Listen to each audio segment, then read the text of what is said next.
그러니까 러시아 입장에서는 정신을 차려서 재정비를 해서 새로운 마음으로 또 다시 만 1년 지났으니까 또 쳐들어가겠다. 대대적으로. 그리고 전통적으로 당신네 서방 측에 생각한 대로 대규모의 전차 전력하고 항공 우세 전력을 투입을 해보겠다.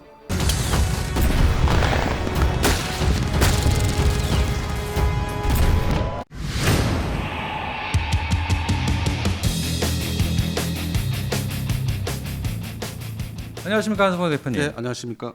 자, 2월 24일이면 예. 러시아 우크라이나 전쟁이 발발한 지 만 1년입니다. 예.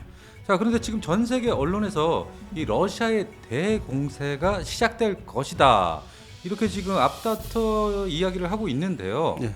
러시아가 전투기 전력들을 집결 중이다, 이런 얘기가 있습니다. 뭐 지난 1월 말만 해도 1월 말 기준에서 그때 당시에는 이제 그 전차 전력이 대거 투입될 것이다. 그동안 보존한 전차 전력이 있기 때문에 네네. 비축부 전차가 있기 때문에 1년이나 시간이 흘러오면서 상당 부분 정비해서 사용할 수 있게 만들지 않았나. 그래서 뭐 수천 대가 그 지역별로 다 투입될 것이다. 다 골고루 나눠져서. 네네. 그게 이제 먼저 뉴스였죠. 그런데 이제 2월 중순 되니까 이번엔 역시 보존돼 있는 네. 항공 전력이 투입돼서 완전한 그냥 초토화 시킬 것이다. 네. 그렇게 되면 이제 1년 동안의 이제 기간에 이제 어떤 그 러시아군 입장에서도 실패, 무슨 여러 가지 경험이 있지 않습니까? 네. 우왕좌왕했던 거, 그것을 수습을 이제 해가지고 이번엔 제대로 해보겠다. 이제 그런 의미로 이제 읽혀집니다. 물론 이제 또 2차, 제2차 공세죠. 만 1년 됐기 때문에 네네. 이번에는 이제 대규모 전차 전력과 항공 공습 전력이 어떻게 투입되는지 그건 사실 저도 좀 우려가 되는 부분입니다. 예, 지금 실제로 이렇게 살펴보면 러시아 공군 전력 80% 이상이 네. 현재 이용이 가능하다라고 했어요. 그동안에 뭐 작년 하반기죠. 2020년 하반기라든지 연초에 보면은 러시아 공군이 뭐 또 망신을 당했다, 뭐 격추됐다, 이런 얘기는 상당히 드물어요. 물론 이제 그 전문 그 어떤 블로그나 이런 데서는 이제 그쪽 해당 지역이나 한국에서는 이렇게 살펴보고 있지만은 네. 제가 접한 것도 전세, 주로 지상전, 전 근대적인 1차 대전 모습의 어떤 뭐 포복전 뭐 이런 얘기가 많이 들렸지, 포격전이나 네. 항공기가 뭐 또 격추됐다, 망신당했다, 그 얘기는 상당히 좀 드물었던 것 같습니다. 그러면 그 말씀대로 80% 보존되고 있다는 말이 많고, 워낙 네네. 러시아 공군 전력도 보존하고 유지한 거, 그러니까 항상 띄우는, 미국처럼 항상 띄우는 전력이 아니라 어떤 비행 시간을 줄여서 이렇게 좀 유지하는 거, 그런 네네. 항공기 전력이 80%라는 게 말이 맞는 것 같습니다. 사실상 작년 전투에서는 네. 이 전투기보다는 이 헬기 격추가 많지 않았습니까? 근데 뭐 실제로 이렇게 데이터를 보면은 작년 2022년 10월 달 기준으로 말씀드리는 건데, 제가 이제 입수한 데이터는 고정익기, 소위 뭐 4대 전술기, 전투기죠. 공격기 포함해서 그게 60여 대 격추, 그러니까 파괴된 게. 네네. 그리고 말씀하신 공격 헬기, 회전익기죠. 그것도 10월 달 기준으로 해서 50여 대. 50여 대. 그럼 이 정도면은 이제 그 침공자 입장인 러시아 입장에서는 많이 그 소모된 건 아니에요. 그러니까 중간중간에 이게 어떤 인터넷이나 SNS 사진 아니면 영상으로 인해서 상징성이 이렇게 부여된 건 있어도 네. 어떤 그 미국이나 다른 나라 봤을 때 대규모 군사를 갖고 있는 나라 봤을 때는 큰 피해를 입은 건 아니죠. 그러니까 충분히 예상이 됐던 그 파괴된 전력이라 할 수 있죠. 그러니까 80%가 남아있단 말이 나오는 거죠. 자, 그럼 이 러시아 공군력의 80% 이상이 이용 가능하다라고 하면 네. 실제로 이 위력을 발휘할 항공기는 뭐가 있을까요? 뭐 아까 말씀드렸다시피 4대 전력, 네네. 그리고 역시 이제 수호이 설계사가 만들어낸 Su-24 펜서 전투 공격기죠. 네. 그다음에 Su-25 프로고풋 개구리발 공격기, 네네. 대전차 공격기, 그리고 이제 다목적 전투기, 복자의 다목적 전투기를 할 수 있는 Su-30.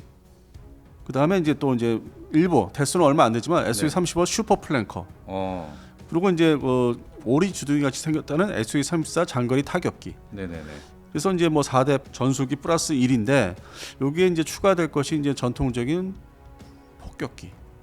비중이 큰 3대 그 러시아의 3대 폭격기 중에서 숫자 비중이 큰 백파이어. 백파이어가 또 대거 투입될 것 같습니다. 아, 그래요. 그리고 이제 더불어 공격 헬기는 또 3대 기종이죠. 그 Mi-24 하인드, 네네. 그리고 이제 Mi-28 하복, 그리고 이제 그 두 종류가 이제 그 조종석의 어떤 형태에 따라 두 종류 있는 KA-50, 52. 그래서 이제 이 또 전통적인 공격 헬기가 또 대거 투입될 겁니다. 네. 근데 다만 이제 좀 다른 점은 그 기존에 우리가 알고 있는 그 전투기 전력, 그래서 보면은 다른 점은 미국 29는 러시아 공군은 투입을 안 합니다. 왜 그런가요? 상대방이 우크라이나 공군의 주력기죠. 그래서 이번에 이 공개된 자료들을 이렇게 보면은 반대로 러시아 공군이 미국 29의 손실에 대한 얘기는 또 없어요. 제가 알기로는. 네네. 제가 입수한 데이터에는. 네네. 근데 반면에 우크라이나 공군은 미그 29를 이제 대거 이제 주력으로 투입하고 있죠. 물론 이제 플랭커 전투기도 일부 있지만은 숫자상으로 미그 29가 주력입니다. 아 그렇군요. 그래서 상대적으로 러시아 공군에서는 미그 29를 사용을 이제 안 하려고. 그리고 이제 뭐 어떤 폭장량이 상대적으로 이제 그 수호의 전투기나 공격기에 비해서 떨어지기 때문에 미그 29는 일단은 뭐 예비 전력으로 따로 보존을 하는 것 같습니다. 아무래도 요즘 이 젤렌스키가 다니면서 전투기 좀 달라 이렇게 애걸을 하고 있지 않습니까? 그게 다 이제 이런 거였죠. 우려를 했던 거죠. 아, 그 직전에는 전차 했었죠. 전차 전력이 어느 정도 소통이 되니까 네네. 그다음에 전투기 전력이 달라. 근데 거기에 적극적으로 응한 나라가 주지는 않았지만은 네네. 뭐 이렇게 조종사 양성을 시킨다든지 그런 적극적인 행동을 취한 나라는 영국. 영국.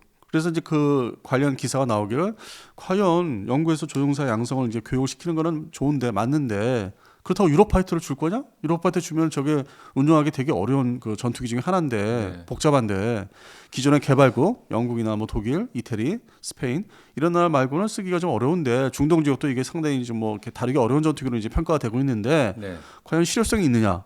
그래서 이제 얘기가 이제 좀 톤 다운된 게 F-16의 구형 전투기. 기존에 초기형도 있지만은 구형, 중간 구형 네. 전투기죠. 네. A사 레이더 달지 않은. 네. 근데 예를 들어서 뭐 네덜란드 공군이 지금 이제 잉여 전투기로 내놓는 그거를 좀 줄 수 있지 않겠느냐? 주자. 여기까지 나왔죠. 근데 그게 진행된 건 실제적으로 진행된 건 아직 소식은 들리지 않고 있죠. 그래서 뭐 그 전력에 대한 게 뭐 구체적으로 그 최신형 전차라든지 그런 어떤 주력 전투기가 전달이 되려면 시간도 이제 걸리기도 하지만은 일단은 이 서방 측에서 생각하는 거는 이걸 휴전을 하거나 어떤 뭐 종전이 된다든지 그런 다음에 줄 생각은 있는 거는 확실합니다. 근데 지금은 주기가 상당히 이제 애매하고 고민을 좀 하고 있는 거는 맞습니다.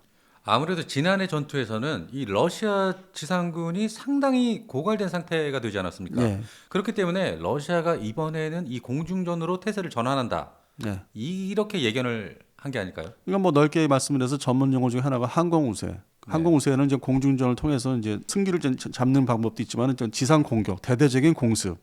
그래서 아까 말씀드린 대로 그 수호의사에서 설계한 여러 종류의 전투기나 공격기들이 대거 투입될 것이다. 네. 지상 공격 능력이 지금 월등한 러시아 기종 중에서 네네. 미그10 같은 경우는 일단 2성급으로 뒤로 빼놓더라도 그래서 동시에 이제 또 저고도에서는 또 지역별로 나눠서 공격 헬기를 투입하고 또 공중에서 정밀 유도 무기를 사용하는 SU-30, 뭐 SU-25, 24, SU-34를 대거 투입하고 그리고 이제 또 정찰도 해야 되지 않습니까? 정찰도 해야 되기 때문에 지금 초도 배치, 실전 배치됐다고 이제 소식이 들리는 그 러시아제 스텔스기라고 하는 SU-57이 아마 실제로 투입될 것 같습니다. 아마 정찰 전력으로서. 아, 네.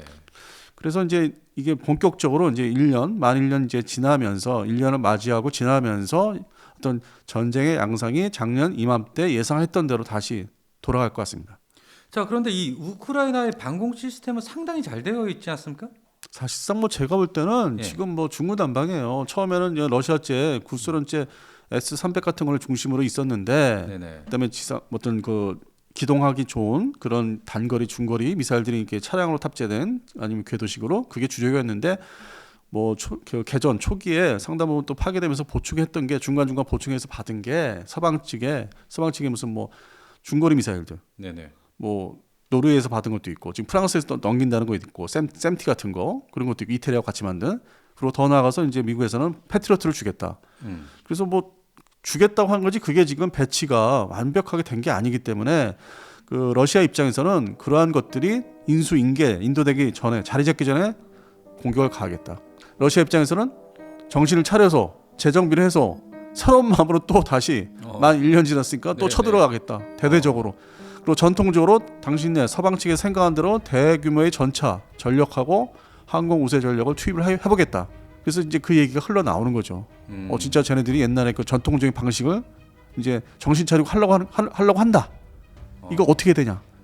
그래서 지금 이제 2월 24일 전과 후에 어떤 새로운 뉴스가 전파가 될 겁니다. 또 다른 어떤 그 파괴 그런 모습들이. 그런데 이 러시아 공군력이 실제로 상태가 썩 좋지는 않을 것 같은데 대표님은 어떻게 보십니까?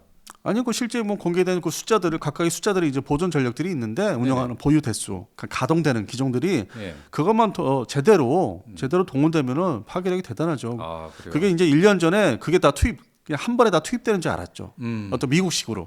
미국식의 어떤 우리 걸프전이나 이라크전에서 봤듯이 아주 계획적으로 조직적으로 투입이 될 줄 알았죠. 그런데 전혀 저희가 예상했던 대로 이 항공기 전력들이 대거 투입되진 않았잖아요. 산발적으로 사용했죠. 산발적으로. 예. 어떤 게 흩어져서 어떤 것 계획이 좀 미비했던 거죠. 네네. 그런데 역시 시간이 1년이 흘렀기 때문에 러시아 군도 생각이 있기 때문에 그렇게 뭐 이번에는 이렇게 뭐 쉽게 뭐 분산 배치해서 뭐 사용한다든지 그러지는 않을 것 같아요. 집중 투입을 할 것 같아요. 그리고 예를 들어서 상징성이 있는 게 그 우크라이나 수도 키우에 집중 공습을 가하면은 그 탄도탄이나 순항미사일 쏜 것만큼 위력이 나타날 수 있죠. 자, 2022년 지난해는 이 우크라이나 러시아 전쟁이 지상전끼리의 대결이었다면 2023년 이번 러시아의 대공세에 맞춰서 러시아가 항공전으로 밀어붙인다면 우크라가 상당히 수세에 몰리지 않을까요? 그 날짜를 이제 24일 전과 후에 그냥 집중적으로 투입하면 밀리죠. 그렇죠. 예. 근데 이제 그거를 집중 투입을 해야 되고 조직적으로 동시에 항공 우세만 취할 것이 아니라 지상 전력도 동시에 들어가면은 우리가 상상했던 그동안 생각했던 나토하고 바르샤바 조약권이 대결할 그 당시의 모습을 연출을 한다면은 러시아가 일시적으로 우세할 수 있죠. 물론 이제 미국 쪽에서 나오는 뉴스는 한 10월 달이면은 러시아가 완전히 패퇴할 수도 있다.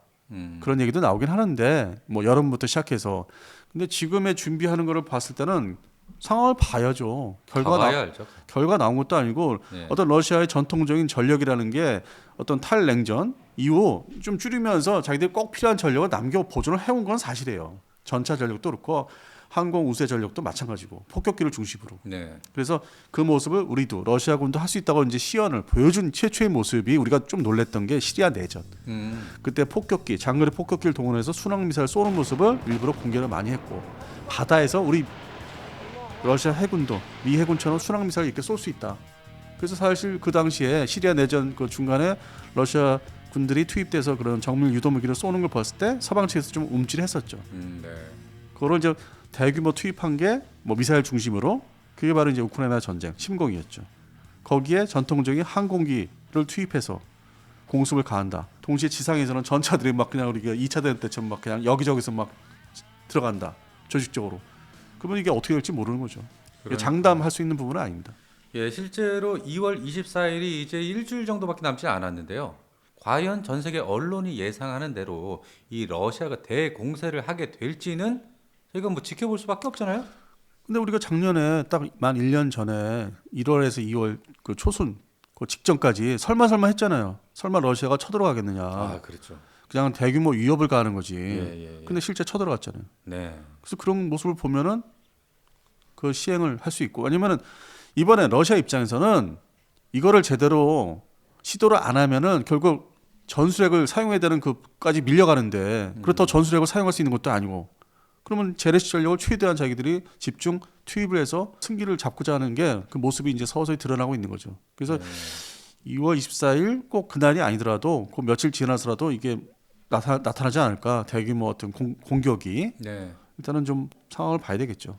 그런데 여기서 제가 묻고 싶은 거는 바로 얼마 전까지 이 독일, 미국, 영국 등 이 전차들을 우크라이나로 지원한다라고 했는데 지금 어떻게 되고 있습니까? 뭐 1월 말까지 이제 뭐 레오파드 2가 거론되고 네. 막 그랬죠. 그래서 바로 넘겨지나 했는데 들어간 건 없고 그 며칠 지나서 2월 초순 되니까 네네.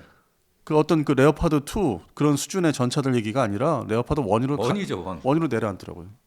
야. 그래서 저도 좀 실망했어요. 아니 처음에 얘기한 거는 120mm 주포 전차를 준다고 소량이지만 준다고 해놓고서 뭐 챌린지 2나 네네. 실제 건너간 건 없고 또 미국의 M1 에이브런스 전차는 뭐 올 여름이나 하반기에나 가서나 줄 수 있다. 네네. 그러니까 이게 다 립서비스한 거 아닌가. 그리고 실제로 당장 줄 수 있는 거 그것도 뭐 4월 달이나 뭐 3월 달이나 빨라야 뭐 3월 서둘러서 뭐 정비를 하면은 네. 레오파드 1을 줄 수 있다. 아. 근데 레오파드 1은 이미 또 구형 전차인 게 확실하기 때문에 그게 주포의 사거리라든지 전장 환경에 맞지가 않죠 현재로서는. 네네. 그래서 뭐 처음에 얘기한 대로 레오파드의 구형이라도 줘야죠. 그래서 이게 지금 진행되는 게 이것도 좀 뭐 이렇게 마땅치는 않죠. 우크라이나 입장에서는 뭐 서방 측이 말로만 하는 게 많다. 자, 며칠만 지나면 2월 24일입니다. 다음 주입니다. 예, 과연 러시아가 대공세를 말대로 할지 안 할지는 정말 저희 입장으로서는 뭐 지켜볼 수밖에 없고요. 네. 예. 근데 하여튼 뭐 이번에 그 항공 우세, 항공 뭐 공중 공습 이거는 뭐 빈말 같지는 않습니다. 아, 그래요. 예, 일정 부분이라도 하여튼 그 시도할 거라 저는 보고 있습니다. 예. 네, 여기까지 2023년 2월 현재 돌아가는 전쟁 상황을 디펜스 타임즈 안승범 대표님과 함께 살펴봤습니다. 여러분 감사합니다. 네, 감사합니다.